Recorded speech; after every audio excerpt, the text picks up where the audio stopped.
Well, here we are up on the South Ridge again. This is 3 or 4 days since I shot the last bit of video. There was nothing in any of the traps, but here I spy this little guy up here, which is a weasel in its winter colors. Up here they refer to them as ermine, and they're pretty little buggers, but they can be really hard to skin. They're so tiny, but they are really pretty.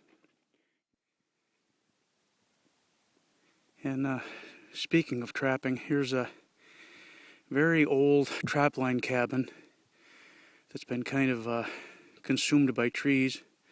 I don't know if you can make that out real well. You can see the peak of the roof has moss on it, and I can shoot better pictures in the summertime, but this was probably used back, in between the Second World War, and whenever one of the trappers in town decided to abandon it.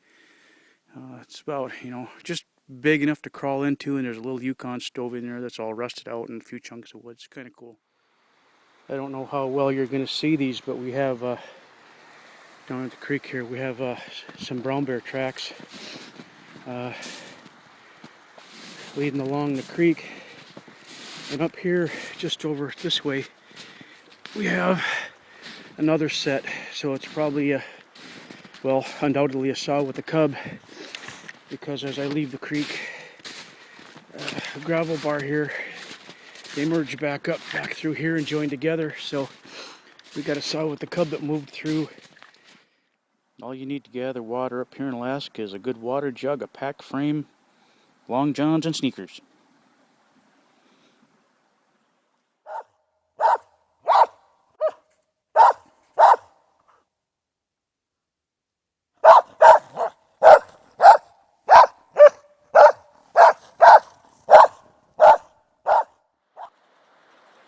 I'm up here on the canyon wall, south side, north side's over there, walking towards home.